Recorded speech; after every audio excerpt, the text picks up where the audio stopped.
Welcome to Kane Harkonnen Studios yet again. This time we have a movie review of, there we go, from Nosferatu in 1922, and then Christopher Lee's Dracula 1958, 1992 Bram Stoker's Dracula, and all the movies that come. We go into the future and we get this movie. What I honestly think about this movie is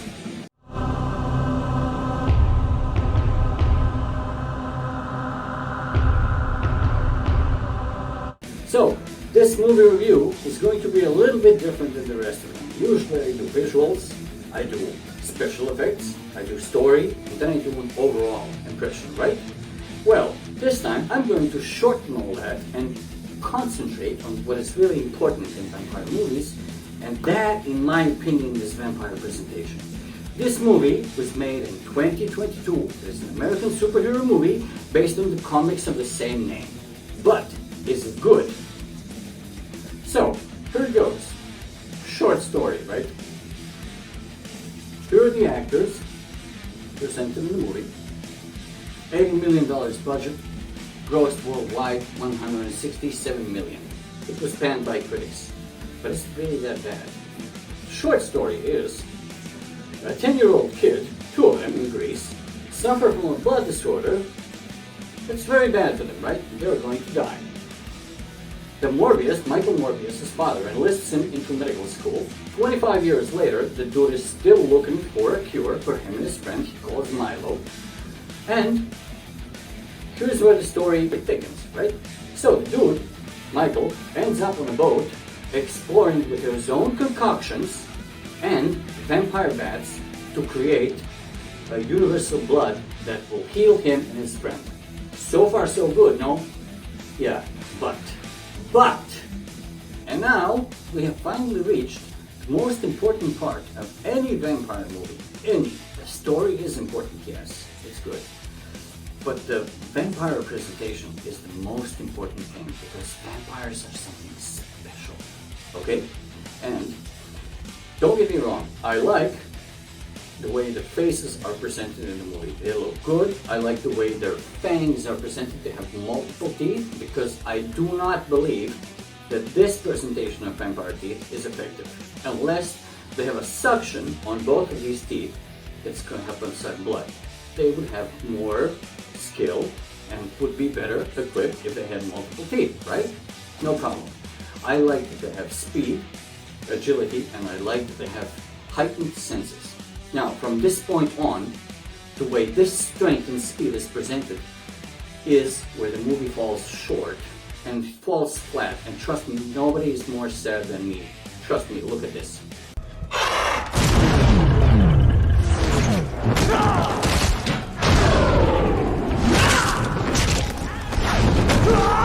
Shit!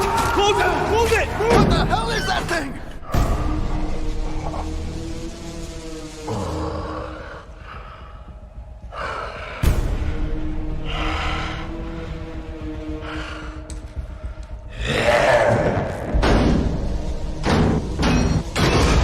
Fall back! So let's dissolve this. Okay, vampire has speed, but not so much as to imitate this movie.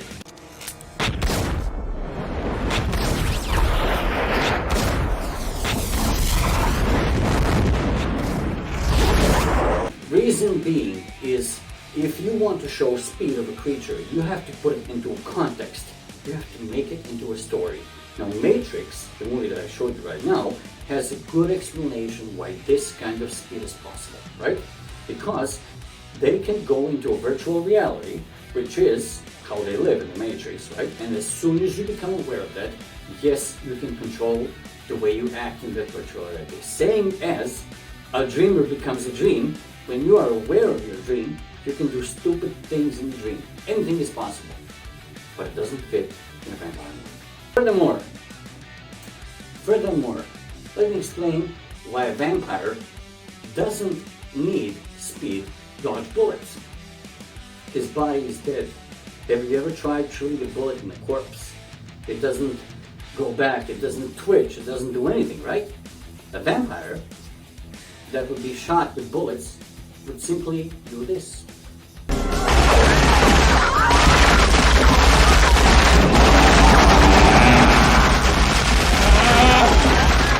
Then we have a scene where he smashes through a door, several inches thick of probably some kind of steel, and I wonder, where did I see this before?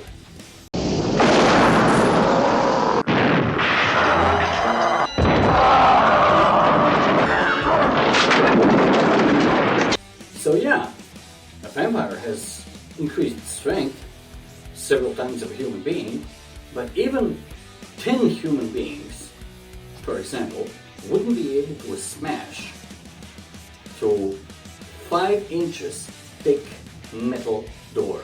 So these scenes belong to a superhero movie, something that can logically explain for his ultimate strength. This one doesn't. And this next scene totally destroys this vampire movie because it simply doesn't fit. Please just look at this.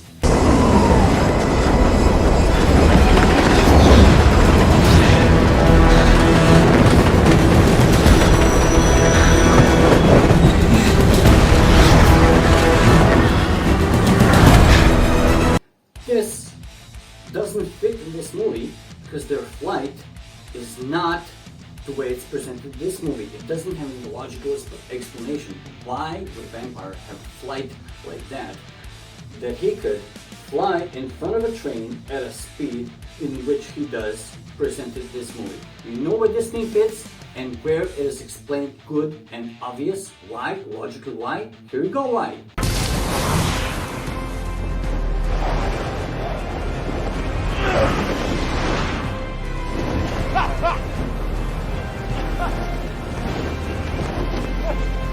You see, this is where flight of supernatural abilities fit, because Superman movies and stories have a premise of him being able to do that. And we all know about that story, so why is it presented with vampires? Why are vampires presented as superheroes? It just doesn't make any sense. So I ask you one thing. Would you want to be a vampire like Morbius? Superhero, super skills, flight, strength, speed. You can do anything you want. That's not the way to go. That is not the way to go. I understand. I do understand that we live in 2022 when everything is possible to present it visually.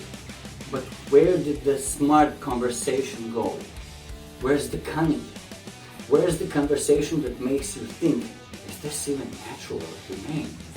Like the conversation between Clarice and that doctor in prison in Silence of the Lambs. That was the most inhuman conversation that I've ever heard. What about Dark Knight between Batman and Joker? That made you rewind and think, what the hell did he say? This is what we need in vampires. I will repeat again, vampires are devoid of human emotions. Remorse, regret, they don't feel sorrow, they don't feel love. An eon's creature that has been dead and revived by necrotic energy suddenly falls in love in a human lady? Come on, guys. Seriously, we need to make them better.